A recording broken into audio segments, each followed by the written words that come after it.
Hello, everyone, and welcome to the May DARIA session. Before we get going, I just want to acknowledge the traditional owners of the land on which I'm seated, the Gadigal people of the Eora Nation, and pay my respects to elders past and present in all the lands where everyone who's listening in today is seated. DARIA is the Drug and Alcohol Research and Innovation Active Learning Network. It's a joint project of St Vincent's Hospital Alcohol and Drug Service and the National Centre for Clinical Research on Emerging Drugs. It's monthly this year. Last year, I don't know if people tuned in last year. This year, the focus is much more on kind of research and innovation, as it is relevant to clinicians, academics, and also people with lived experience, with a primary focus on clinicians. So please send in any comments, thoughts, criticisms, compliments. You can use the chat box or you can send us an email. If you miss out on the session or you want to recommend the session, that they are recorded and available on YouTube, and see the past sessions there. Today, I'm very, very, very pleased to introduce Dr. Thomas Liu, who's both a general practitioner and also an addiction medicine advanced trainee at CESL at the South East Sydney Local Health District.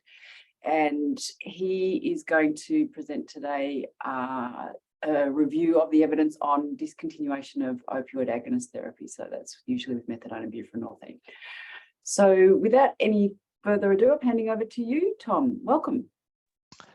Great, thanks so much for having me. It's a real pleasure to present at this meeting, and I think much of what I'm going to present today will probably be known, so I'm really interested in sort of the conversations and any questions, obviously, that come through. So as introduced, I'm primarily a GP based in the Shire, and I'm doing some further training in the Langton Centre. So we're going to start off with a case study and then talk a bit about the landscape of OTP, and then looking at a very patient-centered approach, the reasons for discontinuation and the reasons for continuation. And I know this is a 30-minute presentation, so if we had some more time, we would do some tapering strategies in OAT. I really came to this topic through my own clinical practice, and as a GP, I've been prescribing OAT for a little while, and I think it's never been super clear to me what the most optimal clinical practice is for some patients who want to discontinue. And this is a real case from my general practice. He's a 41-year-old landscaper, and he's done really well. He's currently on methadone, 120 milligrams. He gets 5 takeaways, and he's been on the program for over 5 years. He was in prison for a good while, and previously has been on and off the methadone, but currently he's doing really well. He has relatively good income. He's got a really good social situation. He's got a partner who lives near where I worked, and that's why he came to me from previously a psychiatrist. We talk about sort of investing in shares, and he tells me he's got a significant crypto portfolio, which is quite common actually in sort of the OAT community. And then he's complaining to me that with his new partner, he's got some reduced libido and erectile dysfunction, and he's really keen to get off the methadone. He feels that the methadone itself is significantly reducing his sex life, and as a consequence, it's affecting his quality of life. So just a quick MCQ. What would you do in this situation?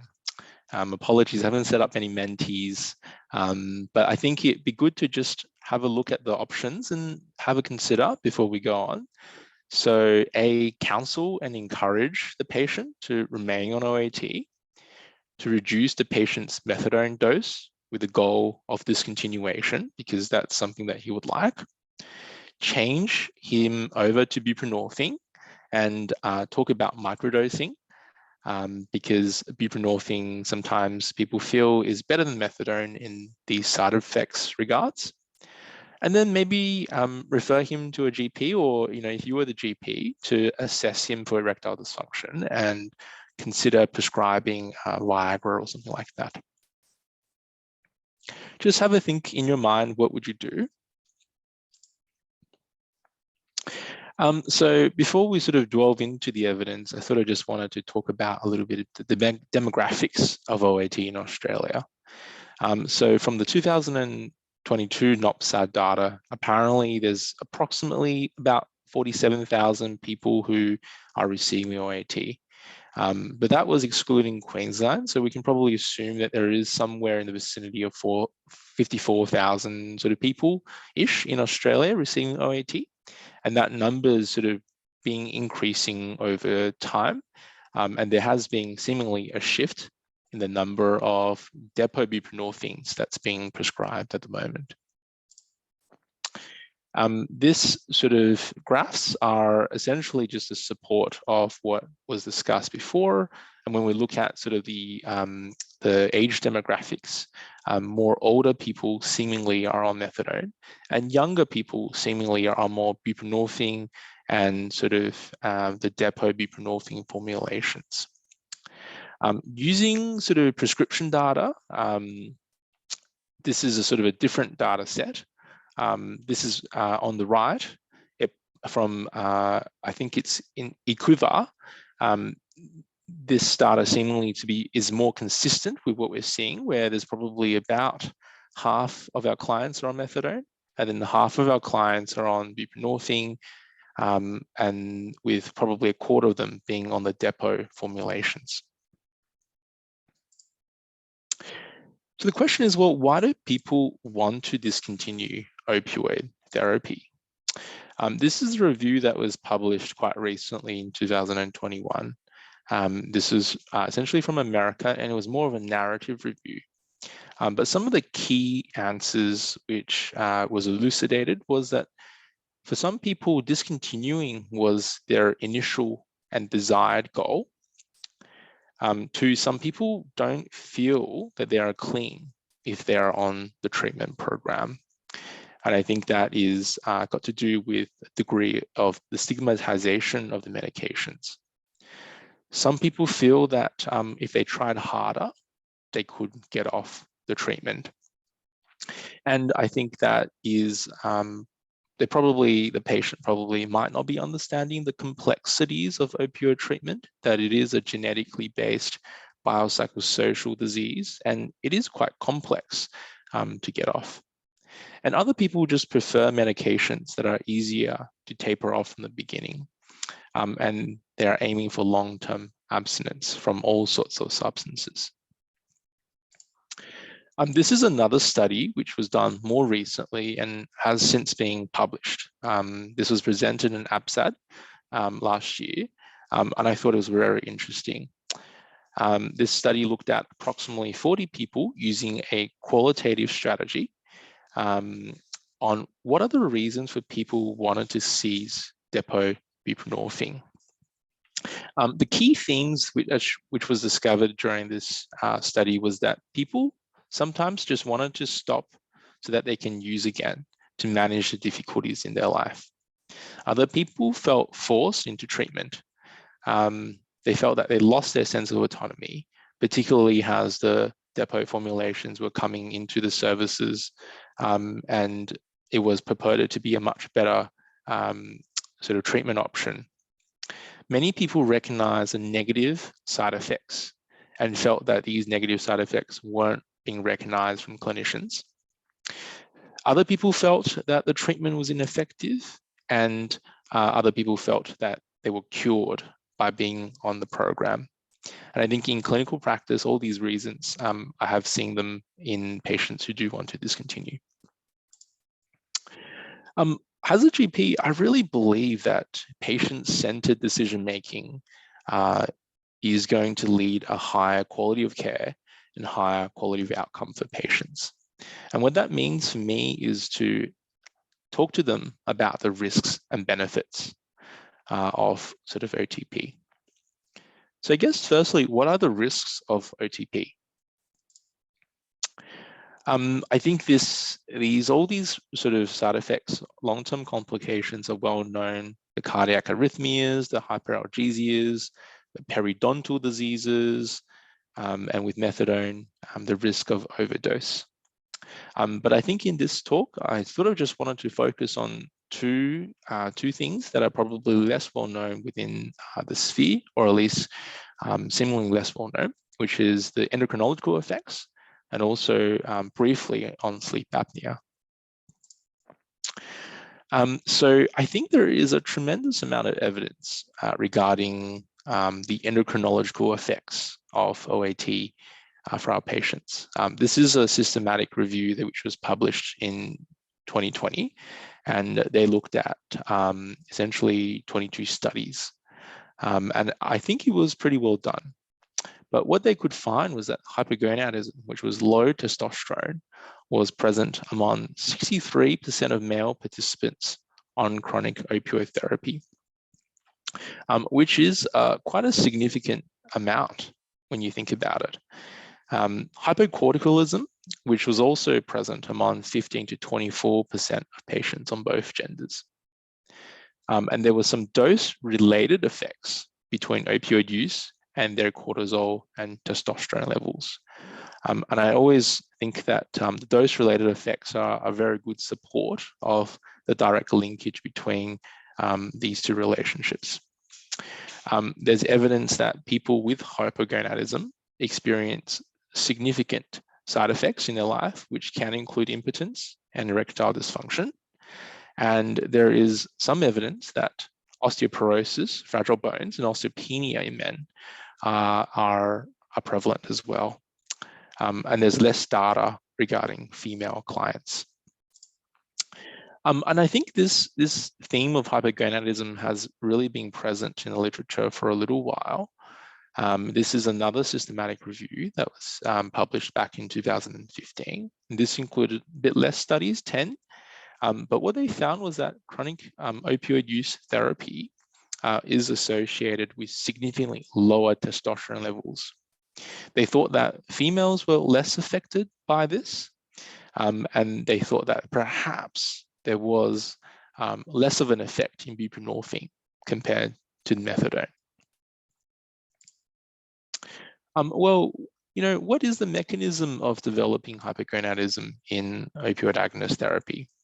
I think inherently there is complex etiologies involved. Many of our patients have comorbid other substance use disorders. They have major depressive disorders. They have difficulty sleeping and irregular circadian rhythms. And I think all of those things can cause hypogonadism. But I think there is a direct relationship between opioid use and hypogonadism. And particularly the effects of opioid has on the gonadal axis.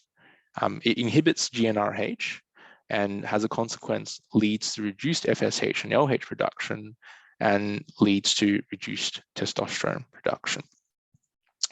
People think that there are, or the evidence seems to suggest that there are other mechanisms of reduced testosterone production where opioids can directly inhibit the testes. So the diagnosis of hypogonadism is well defined as per the therapeutic guidelines, which is, I would think, a Bible to GPs. People need to exhibit symptoms and signs, which we'll discuss in a second, and have a couple of fasting early morning serum testosterones between 8 and 10 a.m., essentially. The table on the right really lists the different clinical manifestations of these endocrinological of hypogonadism and hypocorticalism. And some of them can be quite significant and really affect the quality of life of patients. Sexual dysfunction, which we already talked about, hot flushes, breast discomfort, and particularly the neuropsychiatric symptoms of low mood, low energy, irritability, anxiety, insomnia, and memory impairment. And I think they are quite not helpful to patients who are trying to recover from their addictions. And similarly with hypocorticalism, malaise, fatigue, anorexia can all really affect quality of life. This is just a table which I've taken out of the therapeutic guidelines again. And I think I put it there just to really say that the investigations of hypogonadism is actually quite regimented. There are well delineated guidelines, and the tests are well listed. And I think it would be a capable thing for us GPs to do, and I think certainly for addiction services, it would be something that would be easy to follow. So what is the consequence of hypogonadism? Well, in the longer term, I think there is a significant link with osteoporosis. This was a systematic review which was published in 2021. And what they really highlighted, though, is that the evidence linking osteoporosis or low bone density with OAT there was very few evidence actually. In their search, they've only found 5 studies which were all cross-sectional, and most of them were not of too high quality. What they did find was that the factors which correlated with low bone mineral density included low testosterone and also methadone or heroin use. But other things include low BMI, gender, and comorbid alcohol use. This is another study from 2016. This was out of Sweden and essentially Switzerland, sorry. And this was featured 144 male patients who have been on OAT for a really long time. The mean duration was 14 years, and their mean duration of opioid use was 21 years. And what they found in this study was that 30% of men over the age of 40 had met the criteria for osteoporosis, and half of them met the criteria for osteopenia. And in men less than 40, 66% of them had low bone mass, and the decrease in their bone mineral density was proportional to the decrease in testosterone. And I think that's a really good evidence for us to say that, well, this cohort of patients, osteoporosis is probably present and is probably related to hypogonadism. As a GP, I'm really into preventative health. And I think if we look at sort of the column on the right underneath modifiable and lifestyle factors which contribute to osteoporosis, all of the things that are listed here are probably somewhat relevant to many of our OAT patients. They have low physical activity, low body weight, poor balance, they're probably smoking, they probably have protein or calcium undernutrition, they probably do have a degree of vitamin D insufficiency. And hypogonadism is listed as one of the key sort of risk factors for osteoporosis. But what's not listed here, however, is under the medications, people who are on OAT, especially for our underprivileged cohort, there's not really a Medicare rebatable DEXA scan service for them. Again, this slide is just from the ETG, and it looks at sort of what is the treatment for hypogonadism. But for the sake of time, I just quickly summarize that there's very good transdermal formulations and intramuscular formulations at the moment, and those are the preferred treatment options. So just to quickly summarize, I think hypogonadism is probably not as well being aware within sort of the OAT space. And I think there is a role for us as clinicians to do more screening of osteoporosis and hypogonadism, similar to blood-borne viruses. I think that there is a role for us to treat with testosterone where appropriate. And I think currently the PBS criteria limits access to testosterone therapy. And I also think that the current MBS reimbursements with DEXA scans also limit some of our patients. Just quickly on sleep disordered breathing. I think this is also sort of not too well known within sort of the OAT space, but sleep disordered breathing is a problem in people who use long-term opioids. In one study, they found that 24% of chronic people who are on chronic opioids have a type of central sleep apnea where the brain is not functioning correctly during sleep. And the risk factors among opioid users include low to normal BMI, daily morphine equivalents of greater than 200 milligrams, which when we think about it is only 25 milligrams of methadone, and concomitant antidepressant or benzodiazepine use, which is many of our patients. And they can manifest as fatigue, drowsiness, and often very non-specific symptoms. And I think another sort of risk which can really lower the patient's quality of life. Diagnosis is really through a sleep study. And when we look at sort of the current American guidelines, their really first line is by lowering or eliminating opioid dose, which might not be suitable to most OAT patients. But I think the reality of this condition, sleep disorder breathing in opioid use, is not as well researched. Well, then you might say, well, there's all these negative effects surrounding OAT.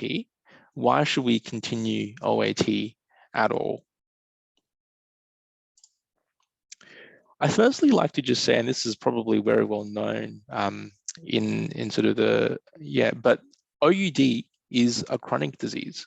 And I think this paper really highlights it well. This is from the UK. It's a 5-year observational study using essentially their monitoring system of OAT prescribing. And they looked at about 55,000 patients who are on OAT in the UK. And essentially they looked at how many people effectively completed the program. And their definition of completing the program was sort of remission from opioid use disorder, abstinence from other opioids, and also crack cocaine, which was interesting. Completion of the pharmacotherapy and psychosocial interventions, no representations within 6 months. And out of this cohort, only about 21% of people achieved a sort of a successful completion. And they were more likely to achieve it if they were older, if they were employed, or if they were enrolled for sort of a period of longer than 2 years. And I think that figure is quite, it's quite stark, because that's sort of 8 in 10 people who will remain on the program for a semi-longer term. I guess the other sort of argument against discontinuation is that OAT really saves lives. This is a systematic review and meta-analysis, which I thought was very well done back in 2017. And they looked at sort of 19 cohort studies, which totaled 122,000 people for methadone and about 16,000 people for buprenorphine. And they thought that the studies that they included were of moderate quality. I think, this graph really speaks for itself. This is a forest plot, and what they found was that for people who were out of treatment, their risk for both all-cause mortality and overdose mortality significantly increased. For people in methadone, their all-cause mortality was 11.3. And out of treatment, it was 36.1 per 1,000 person years. So this isn't just overdose risk, but it's also risk associated with cardiovascular disease, trauma, and cancer risk, and obviously other substance use disorder. Although this systematic review didn't really specify what the sort of the all-cause mortality were in. And I think this is all the same for buprenorphine as well. People who were in treatment had a significantly lower both all-cause mortality and overdose mortality. This sort of evidence has been repeated quite recently, done by the people out of NDARC, and they published a recent systematic review meta-analysis looking at a bigger series of studies with 15 RCTs included and 36 cohort studies totaling 750,000 patients. And again, the findings are consistent that from the cohort studies that all-cause mortality was significantly lower during opioid agonist therapy compared to out of opioid agonist therapy. And that was consistent for both patients on methadone and also on buprenorphine. They also found that all-cause mortality was 6 times higher in the 4 weeks after opioid agonist cessation, remaining double the rate for the remainder of the time not receiving opioid agonist therapy. And again, this is just not overdose risk, but this is risk associated with suicide, cancer, other drugs and alcohol-related, cardiovascular risk as well. It was interesting that they also found that within the first 4 weeks of methadone treatment, rates of all-cause mortality and drug-related poisoning were double the rates of the remainder of OAT, but that was not the same for buprenorphine. And finally, this is also sort of a recent study published out of the US. This was a sort of a database study using Medicaid data, and they sort of found 9,000-ish people who were continually receiving buprenorphine for greater than 180 days. And they looked at discontinuation outcomes at 6 months. Essentially, they compared people who were on the program for 6 to 9 months, 9 to 12 months, 12 to 15 months, and 15 to 18 months. And what they found was that people who were retained on the program for longer, i.e. 15 to 18 months, versus 6 to 9 months, had significantly lower odds of ED visits, inpatient hospitalization, filling opioid prescriptions at 6 months post discontinuation. And sort of approximately 42 to 49 of these patients were seeing ED greater than 1 occasion in 6 months, and 5% of these patients experienced greater than 1 medically treated overdose at 6 months. So I guess that's really the risks and benefits of OAT. And there is significant benefit, but there is also, I think, significant risk associated with OAT. And I think the conclusion of all of this for me really is that for many of our stable patients who are being on the program for a really long time, we really need to have the discussion with them and hopefully help them understand the evidence so that they can make very considered decisions for their life. I guess the next question, just in the next couple of minutes that we got left, is who would be successful in cessation of opioid treatment? There doesn't seem to be really a very good synopsis or studies within the literature regarding who would succeed in discontinuation. But there's a lot of commentary and there's a lot of sort of opinions, but it would seem that people with more positive incentives in their life, people with senses of purpose, people with financial security, people with meaningful work and relationships, those are really pivotal to long-term recovery. People with good social supports, new friendship circles, people with some sense of spirituality and affiliation with recovery networks have some more success. And some of the psychiatrists think that just the fear incentives, the loss of work and the loss of their stability in life might not sort of all be successful. The table on the right is just taken from a paper about discontinuation, looking at, well, these are the checklists for people who want to discontinue. Have you met all of them? And if not, maybe we can work on some of them before discontinuing. So just for the sake of time, I know that I've only got 30 minutes for the presentation. I won't talk more about the sort of the tapering strategies and the evidence behind that. I think there's probably already enough content to have a robust discussion.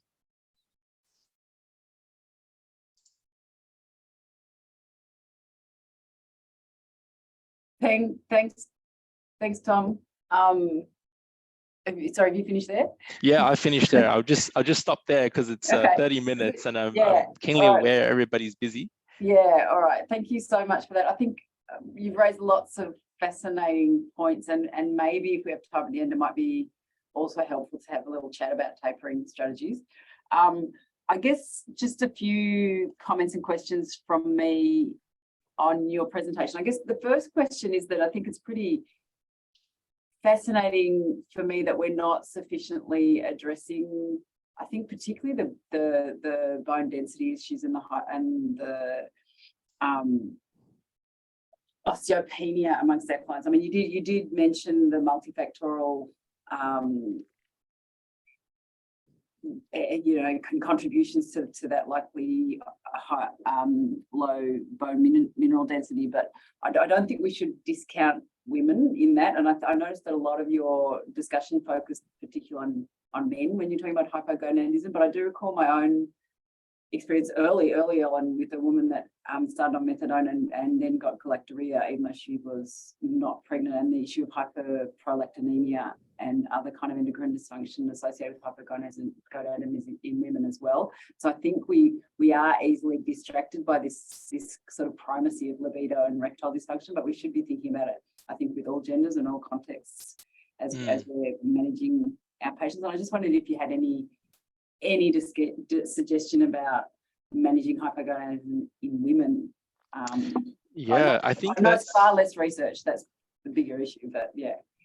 Yeah, I think, for me, as someone who isn't doing their primary research in it, but just looking at the literature, I think that's sort of all I can really see at the moment from the literature. It's very male focused, and I think there's probably much more role for us to do more of these researches in sort of the female population as well. And similarly, I've always sort of had one or two patients who have this discussed, who are female, who have issues with fatigue and on the program. So the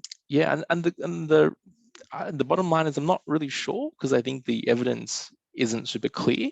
Yeah. We can do screening from a general practice perspective for fatigue and that kind of stuff, and do their hormones and check. But I wouldn't personally, I wouldn't have much confidence. I would probably refer them on. But then, I think, as it's difficult for these patients to see specialists because of the barriers of access and their own anxiety. So that's a really hard question, and I'm not sure if I have the answer.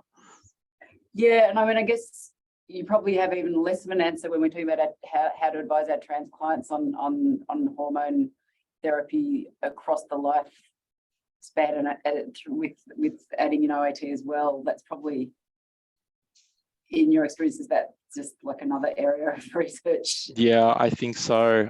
So. That's a far more difficult one.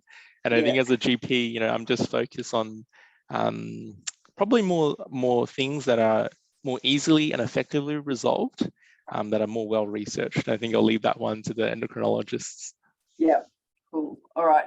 Before we get on to whole discussion around success and completion definitions, which I think could be a fascinating one, we've got a question here from Alan Brachulski around the sleep disorder breathing. Do you also assess for sleep apnea routinely, I guess, and that causes this and other health issues?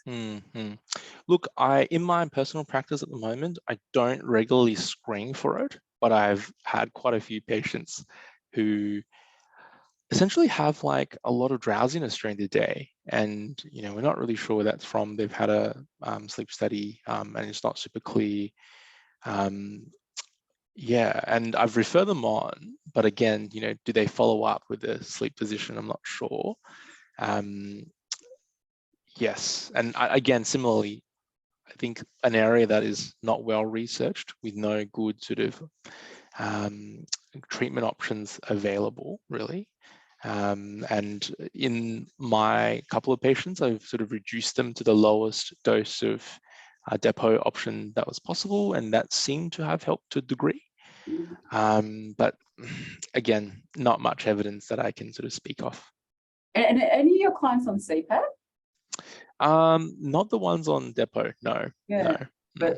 But methadone maybe. I mean, it certainly is an interesting. Yeah, but it growing- would be an option. But I think what the evidence suggests is that central sleep apnea is more probably prevalent with the opioid use cohort, and CPAP for that.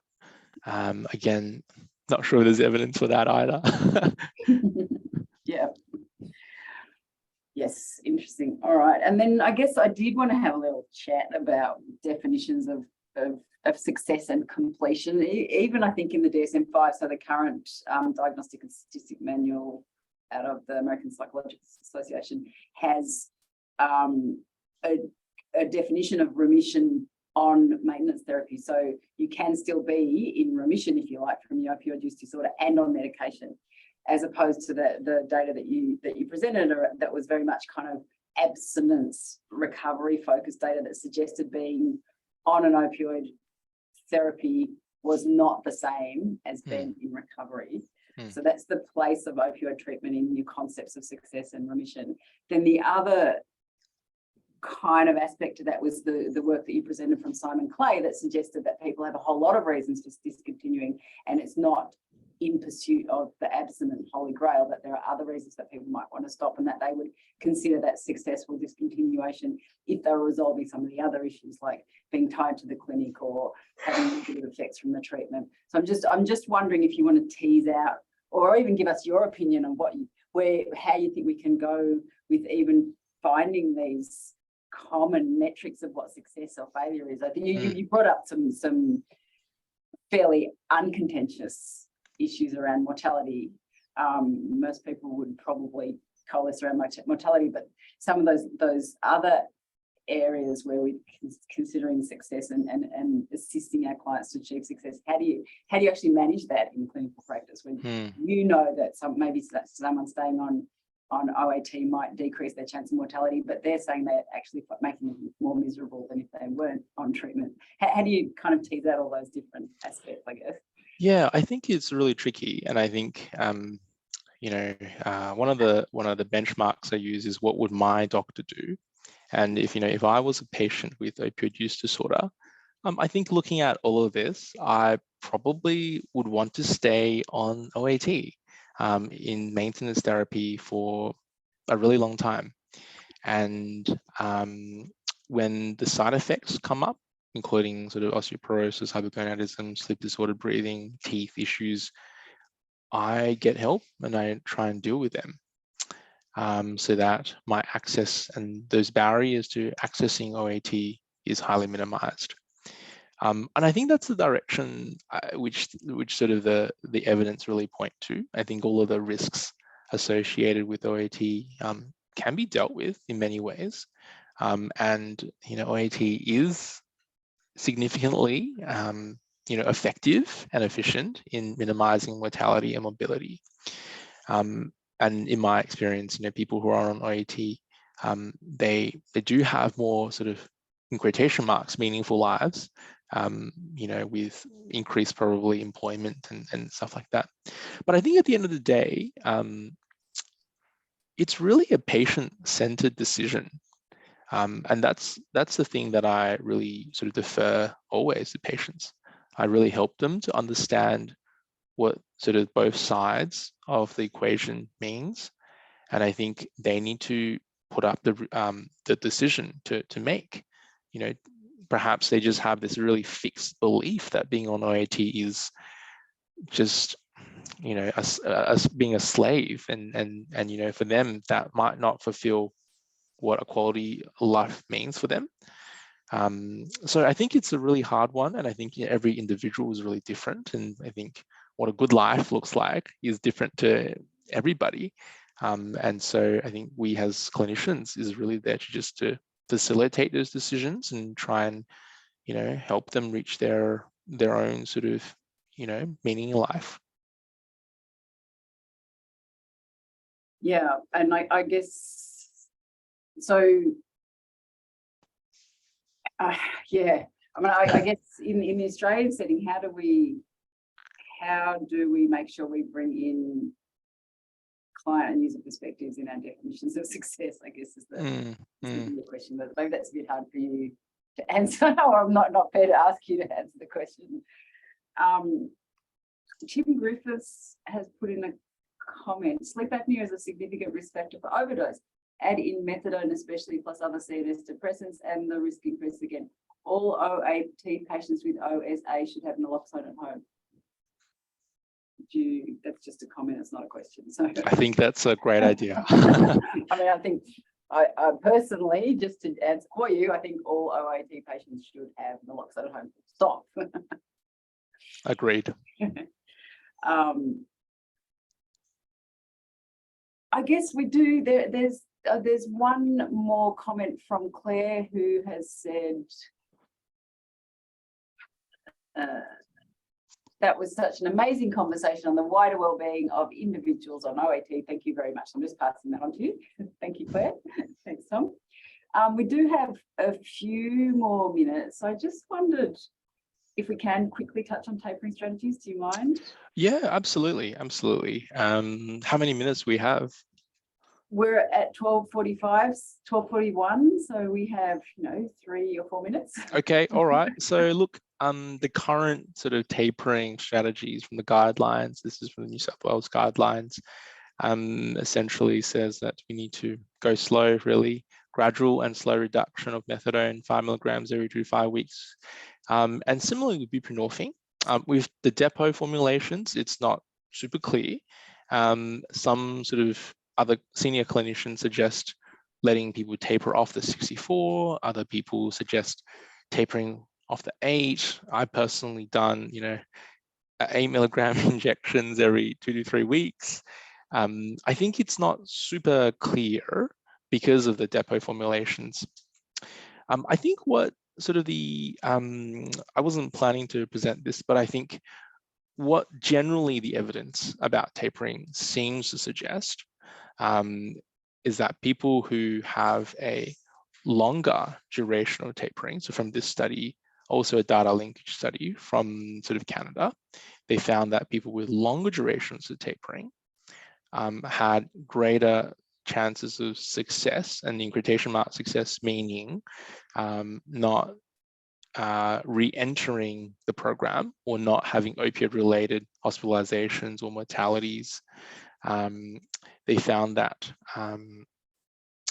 the people who were older or who were really younger, less than 25 or greater than 49, who were male, who had greater adherence and less aggressive tapering regimens, had more favorable characteristics of, in quotation marks, success.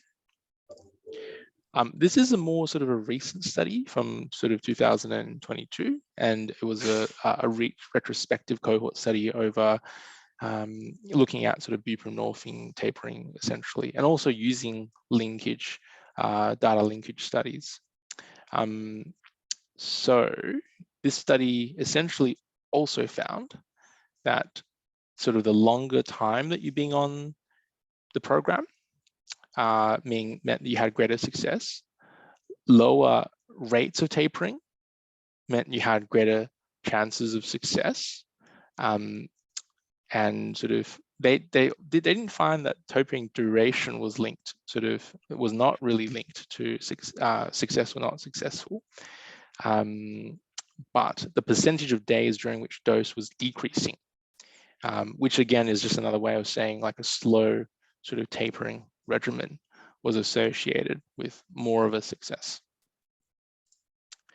So I guess I didn't have much more to present besides those two studies. We can probably talk a bit more about them, but essentially it would seem that there's not super clear evidence regarding tapering strategies, but the takeaway would be that we go slow, take it gradually, and then deal with any psychosocial problems which come up during the tapering as appropriate to help patients, if they want to come off, reach that goal. That's interesting, isn't it? I think for me, the depot formulations of buprenorphine perhaps offer us a new opportunity for helping people actually taper off opioid agonist therapy if they want, and that it seems that with Buvidal, and perhaps even more so with Sublocade, with the Sublocade preparation, that people are experiencing less discomfort in the taper. Is that the impression you're experiencing? Or I mean, I know it's an evidence-free area, but yeah. Look, it's in my experience, having weaned some patients off Depo-Bup, it's far more easier. Yep. Yeah, it's an interesting space because that is something we haven't looked at enough. So I think it's great that you brought it up. Yeah. I think maybe I can finish up on some advocacy points, maybe. And I think you know, from a clinician perspective, I think we need to think about more about hypogonadism and sleep disordered breathing. And I think some concrete changes that we can make is perhaps suggest to, you know, MBS or the PBS that, you know, perhaps addiction medicine specialists are able to manage hypogonadism for some of our OAT patients. Because the current sort of prescribing for testosterone within the community, it's quite expensive, and only people who are sexual health physicians, urologists, or endocrinologists are able to access the PBS rebate for these medications. So I think that's an area that I think we can advocate in, and I think you know, making DEXA more available within our cohort will be you know, something which has a lot of value. Yeah. And I think, you know, just coming back to that definition of success, like Nadine, as you said, like, I don't mean to say that getting off the program is a success. I think that's sort of how the studies have defined it. In fact, I think, you know, maintaining and being in the program, there's so much value to that. And I think we should definitely, when patients do suggest discontinuation, have this discussion about the mortality risks, and have the discussion about sort of the rates of relapse, which is very commonly seen. Excellent. All right. Thank you, Thomas. We have no more questions, and I won't keep monopolising your time. I want to thank you very much for presenting that survey of the data on these issues around discontinuation of OT, which is really something we haven't been talking about sufficiently. So I want to thank you for raising that, and also put a little plug in for our next month DARIA, which is on the 19th of June, same time, 12 to 1. And Emma Black and Adrian Dunlop and Lou Mills will be presenting on the methamphetamine-associated data program that they did from New South Wales, looking at electronic medical records of people in treatment and what the other kind of take-home messages are on looking at the data of what the coexisting psychosocial and health issues are around people who are entering treatment for various substance use disorders in our system in New South Wales. So I think that has learnings for all of us on the kind of how we deliver our care to our clients. So that's on the 19th of June. Thank you, Thomas. That was really fabulous. And if anyone has any questions, you can shoot them through to us, through to the NCRED email, and we'll pass them on to Tom or try and answer them ourselves.